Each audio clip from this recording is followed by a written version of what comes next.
Limits of the Flesh, Chapter 57, Fantasy Fiction by Azazyel. Jake, it's nice to see you again.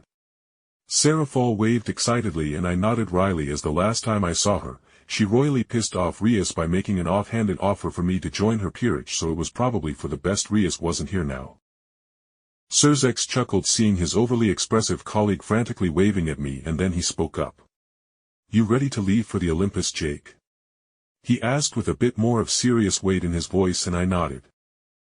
Yeah, I am ready if you guys are, and I will be taking Yi, and arcuate with me, I said, and with a mental flex, I had the blonde vampire clad in an ornate dress push through my shadow and stand beside me as Yi ended her conversation with her swordsmanship teacher Okita Suji to also stand beside me. Oh. The combination between the two of you is so cute. Arcuate with her western features and golden hair contrasts so well with Yi's eastern features and dark purple hair, I need to get them on my show immediately. Serafall shouted, and Yi's head tilted to the side in confusion. I don't want to show my panties on your show or get groped by magical tentacles like you have your show's side heroines experience, Yi said bluntly, and when Serafall bluntly pointed out how her short dress and slit in the side of her dress clearly showed her panties, Yi shook her head. This dress was designed by Master, so it is perfect and I like him looking at me. She said bluntly. I covered my face as Serafall looked at me in some kind of betrayal. At that, I clapped my hands. All right. Let's get out here, I said with a wry smile.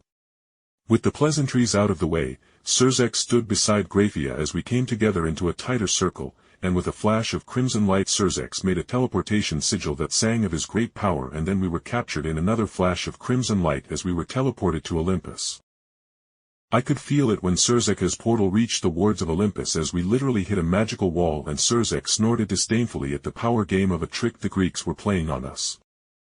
At this insult of a welcoming, power of destruction filled his eyes, and our forms that were covered in the crimson light of the Gremory teleportation sigil were sent hurtling through space further into Olympus's wards as Sirzechs seemingly conceptually destroyed the wards that blocked our entry with a bored wave of his hand that sent a tidal wave of screaming annihilation through the wards.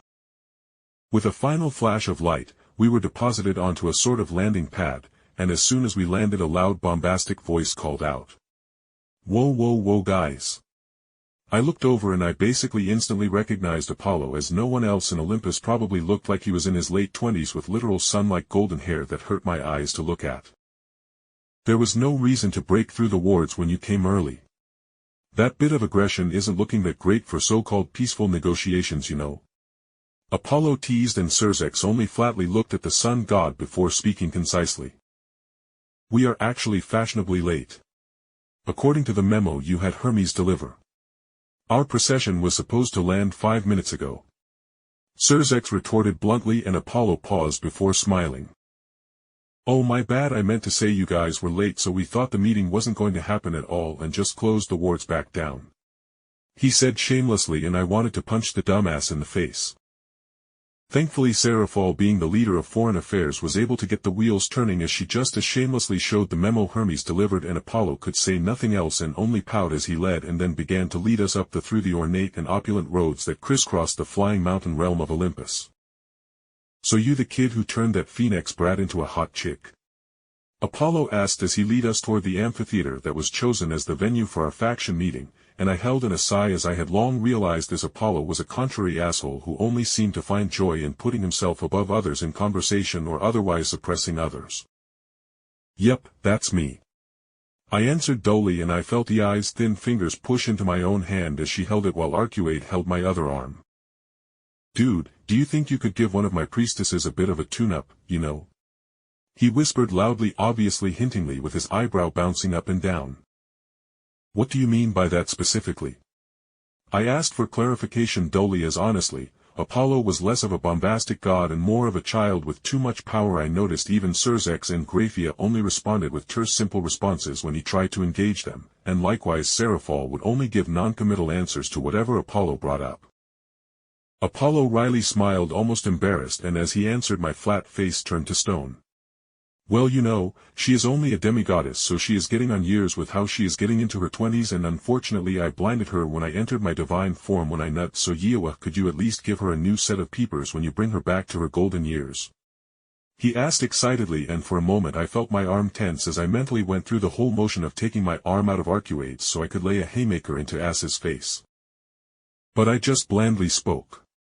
Oh. No, I only work with friends for mutual benefits. If we are here having to have a meeting, we are having issues. I deflected his request and Apollo sagged a bit and childishly pouted, but I felt a flare of killing intent from the god aimed at me. Sirzechs snorted with a titanic weight of his power falling upon the sun god's shoulders. Enough, Apollo, he has no interest in fixing one of your broken toys, Sirzechs said coldly, and Apollo eyed the incarnation of destruction before silently turning around and throwing open the doors to the massive amphitheater/coliseum the meeting and games for this meeting/event were supposed to take place. In the name of Phoebus Apollo, I welcome the devil faction of the Abrahamic faith to this grand meeting. Apollo started with a bombastic cheer as he flew out into the center of the Colosseum, and as he spoke I realized my refusal was going to bite me in the ass as he began speaking about the war games the devils and Greeks were going to have in the name of fair competition, to get rid of any hard feelings before official negotiations were going to start.